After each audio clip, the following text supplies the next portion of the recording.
Sekarang dia diminta Pak Prabowo itu untuk membuktikan, ya tampil, buktiin sebagai wakil saya kamu tuh pantas gitu loh. Sosial bahwa Said Didu mengatakan bahwa seolah-olah Gibran ini menjadi apa namanya menjadi batu sandungan gitu ya, beban dan lain sebagainya gitu kan. Kalau Pak Prabowo buang ya kita akan dukung lah. Nah, emang dia siapa gitu loh. Oh, ini orang tulus, ini orang baik gitu loh. Saya akan mengikuti cara-cara orang ini gitu. Nah terus masih mau diadu domba juga gitu loh.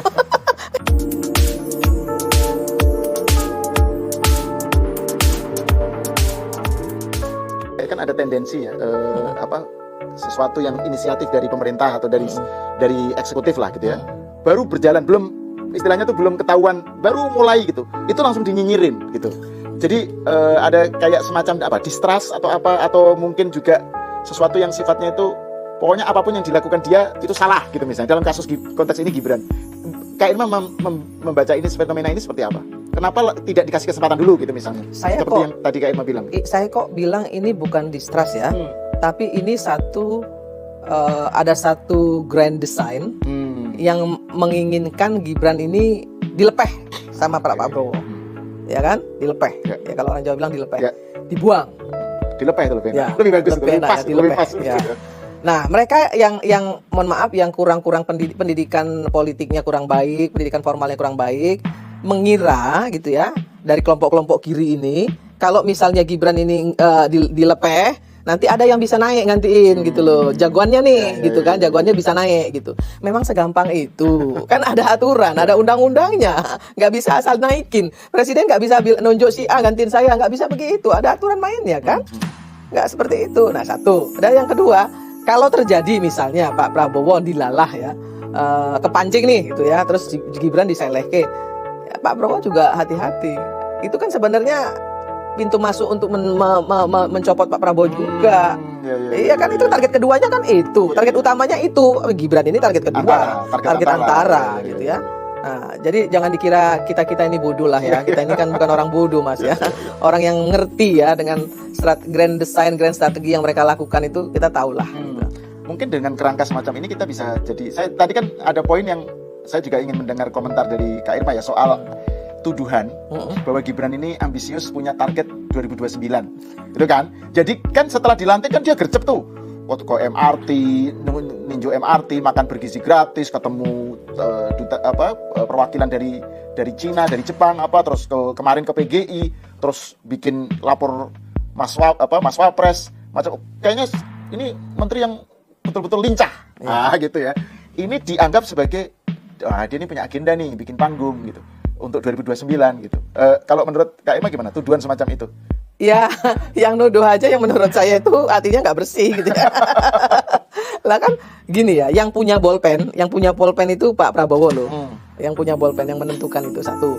Yang kedua, kalau selama ini Gibran itu kan dianggap anak ingusan, nggak bisa ngapa-ngapain, pidato aja nggak bener, bahasa Inggrisnya jelek dan lain sebagainya. Sekarang dia diminta Pak Prabowo itu untuk membuktikan, ya tampil, buktiin sebagai wakil saya kamu tuh pantas gitu loh. Sebenarnya saya yakin itu yang dilakukan oleh Gibran atas perintah Pak Prabowo. Dan saya tahu persis ya, nggak mungkin lah Gibran itu mau melangkahi Pak Prabowo, saya yakin enggak. Kenapa saya bilang seperti itu?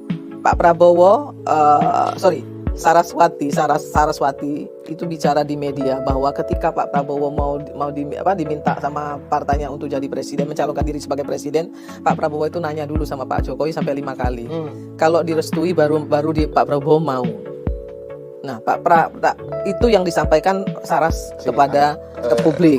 Iya, kepada publik. Begitu juga ketika misalnya Sufmi Dasko menyatakan ya soal bagaimana Gibran ya kan, bagaimana kok diminta berapa kali anaknya sampai 4 kali baru kemudian menyerah. Justru Pak Prabowo yang minta. Iya, sampai yang kelima baru ya udahlah terserah partai koalisi silahkan gitu ya, sama anak saya nggak usah sama saya, kan seperti itu jawaban Pak Jokowi.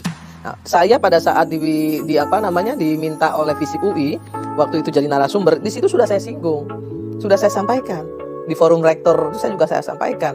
Saya bilang begini, bagaimana ceritanya kalian nyalahin Jokowi, anaknya di endorse oleh koalisi partai ini untuk jadi wapres nyalahin Jokowi. Lah yang mengendorse Mulyono ini yang mengendorse siapa namanya si Gibran ini Samsul saya bilang. Samsul. Yang mengendorse Samsul, yang mengendorse Blimbing Sayur ini kan partai koalisi saya bilang. Kenapa Jokowi yang kalian salah-salahin saya bilang gitu. Nggak fair lah.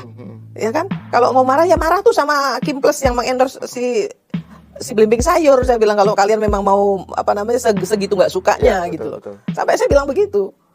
Dan itu kan kalau dari hitung-hitungan elektoral ya, kan ada yang bilang bahwa seakan-akan Prabowo itu dengan Gibran ini, Prabowo ini menjadi beban buat Prabowo, kan gitu kan narasinya Rocky Gerung atau apa gitu ya.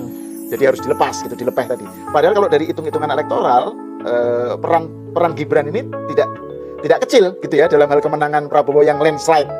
Artinya kalau bukan Gibran mungkin nggak bisa satu putaran gitu, atau pokoknya ada faktor-faktor yang sifatnya juga bukan semata-mata nebeng gitu loh.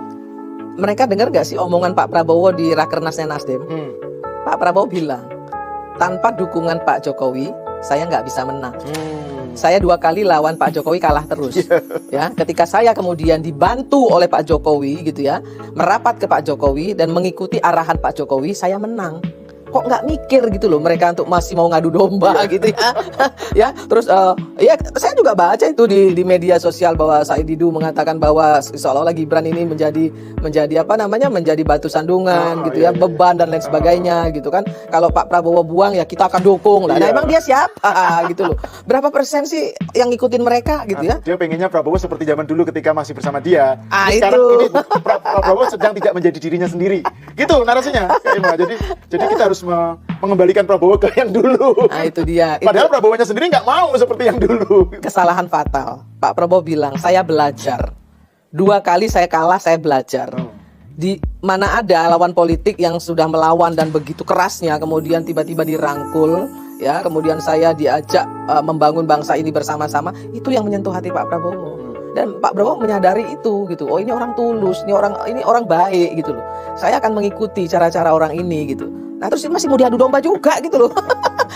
Saya nggak ngerti apa yang ada di pikiran mereka gitu loh. Salah Gibran ini dengan mereka itu apa? Nah, salah Pak Jokowi dengan mereka itu apa? Kalau memang Jokowi ini ada kesalahan, ya laporkan kepada pihak yang berwajib. Mana buktinya? Sampaikan. Nah, kalau kemudian mereka benar-benar misalnya menyampaikan, kalau tidak diproses misalnya, ya kalau memang nggak ada bukti yang bisa untuk memproses itu, ya memang nggak bisa diproses kan Pak, Mas?